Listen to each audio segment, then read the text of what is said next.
Hi, I'm Axolotl, a martials advocate. I have a lot of D&D 5e experience, and I'm here to tell you that not only did Larian Studio make martial classes better, but they made them fun. If you didn't know, in Dungeons & Dragons 5th edition, there is a massive gap in power level between martial classes such as fighters, barbarians, and rogues, and spellcasters such as wizards, sorcerers, and clerics. There's been such a big divide that the community has spawned countless memes and homebrews in order to try to fix the power levels. In all their attempts at fixing martials through the community, they usually try to answer the biggest problems in the room, and that's usually versatility, itemization, and encounters per day. I will be talking about a variety of topics that relate to those three ideas, and although Baldur's Gate hasn't truly bridged the gap between spellcasters and martial classes, typically in the later of the game, because oh fucking boy, they really buffed up spellcasters in a lot of different ways as well. There are small changes, many small changes in the early game and the mid game that make playing a martial class worthwhile. Just a heads up, this video will have Act 1 fights in the background, so spoiler alert. Let's talk about one of the weakest abilities scores in D&D 5e, Strength.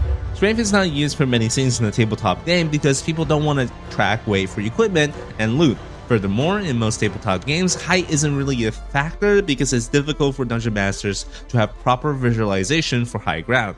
Now, in Baldur's Gate, look upon Karlach and Lae'zel. Their beautiful muscles have never been so useful. Not only can they now jump an incredible distance, shove people off cliffs, and lift many kilograms of useless equipment to sell, but they can also manipulate the world better. Stuff like throwing potions and grenades, shoving people back into spells, jumping that extra distance to get into melee range are small changes that make playing a strength character more inventive than the typical tabletop experience. These factors all lead to strength being used more in combat and out of combat situations.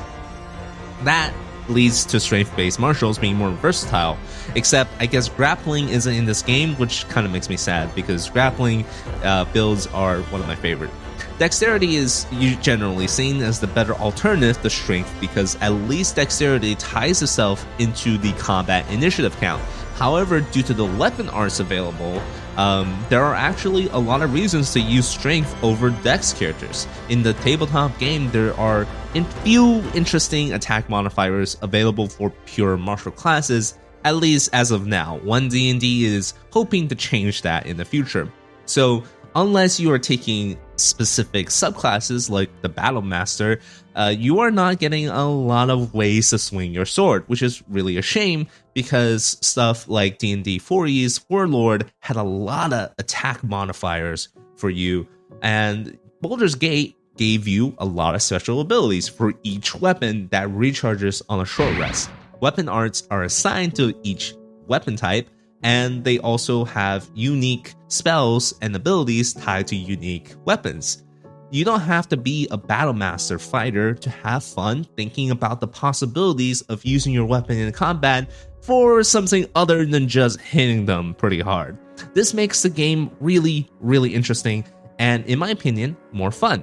Each weapon class feels truly different and not just a different flavor of dice. Because, let's be honest here, on the tabletop, you would generally, if you're trying to min-max, never take the battle axe over the greatsword. The greatsword is a 2d6, and the great axe is a 1d12. 2d6 is always better than 1d12, just mathematicals. Unique weapons are also pretty awesome in this game, and that's because of their itemization options. Alright, let's talk about gear, or loot, whatever you want to call them. Baldur's Gate have a variety of interesting ways to differentiate loot for you. When you're looking at the list of items in the D&D 5e core rulebooks, they usually don't have a lot of synergy. I mean, there's a lot of cool magic items that can be used together in order to create good effects, but they often feel really disjointed. However, in Baldur's Gate, they have a lot of interesting equipment sets that combo with each other and boost benefits in a good ways. The best example I can give is what I call the Sparky Boom Boom set, which all plays around lightning charges. Your weapons and armor allow you to accumulate lightning stacks, and that gives you +1 to weapon attacks. But if you have enough stacks, you also get bonus damage. That not only gives you more ways to play, but modifies how you choose to play your characters and how you choose to build your characters. Obviously, any good dungeon masters can homebrew this into his world or her world, but it's something that is lacking from the core experience of 5e. Now, not to mention, there are fun, unique little modifications such as reducing slashing damage by 1 or dealing damage even on a miss that makes gear pretty unique in Baldur's Gate compared to their 5e alternative. In 5e, you can find a good +1 weapon, but in Baldur's Gate, you can find a +1 weapon that has different weapon arts and also a different spell on top of that if it's a unique modifier.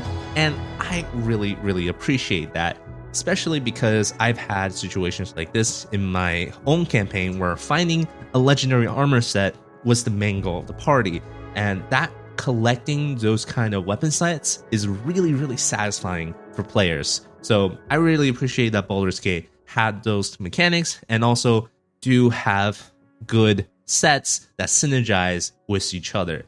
Because, well, finding loot and finding items that we like is part of any RPG, and I find this really, really rewarding. So switching topics a little, consider the following. Most real-life D&D campaigns generally only have 1 encounter per day. This means the wizard gets to fireball the entire encounter twice at level 5, while you're stuck missing your 2 attacks in the big encounter your DM has time for in the session. The human factor limits how much combat we can realistically play at the game table, since combat takes so much time. And now D&D 5e is supposed to be designed for extended dungeon play, where spellcasters and marshals are balanced around the idea that you're playing around 6 smaller encounters in a day in the dungeon. However, that's just not how the game is played at most tables. I mean, come on, 6 encounters a day? That's a long time, and we want time to roleplay, to explore, and all the other stuff. Just have fun. But in Baldur's Gate 3, you have a lot of time to do the other stuff and do combat at the same time, so there are a multitudes of encounters around the map, and there's no way that you can take them all on a single adventuring day. You can definitely choose to take them all on without a rest. You can kill the entire goblin camp, and then the gnolls, and then the bosses without a rest, but you'll need your health and spell slots back, which with each rest, you'll need camp supplies. And that's something interesting, because now there's a real cost for you to having to rest. There are plenty of buffs in the games as well that discourages you from trying to rest because you'll miss out on those bonuses. Since marshals give their resources back on short rest, their power curve stays pretty consistent the entire way through the day, and they consistently burn you through less of their resources than spellcasters. So theoretically, they're pretty economical. Essentially, too, marshals don't have to hold back during any fight because they'll be able to refresh their power level with each short rest. And because of their new abilities and Larian's map design, marshals can really exert their power prowess. This makes the balance of power between the classes more strategic, and honestly, that's what D&D was designed for. So, although you could totally break the system just by stealing from the merchants, the design was there. Okay, the design was pretty good, although rogues totally break that sort of resource, quote-unquote, drain. Now, with all these points, I would like to point out that Baldur's Gate's spellcasters are also pretty damn insane because of some very, let's just say, interesting decisions by the developers. However, that doesn't take away from the fact that they made the classes, the marshals, with probably the least amount of decision making and combat expression, actually have a lot of interesting options now. Marshals are actually fun, instead of just slapping the enemy 2-3 times and then waiting 20 minutes for your friends to take their turns. I always liked playing a warrior class in Divinity Original Sin 2 with a bit of necromancy, so I applaud Larian for bringing some of the same fun to the D&D 5e system. They did a great job, and you should totally consider playing a martial class. Thank you for watching. Drink some water, touch some grass, and I'll see you next time. Ciao.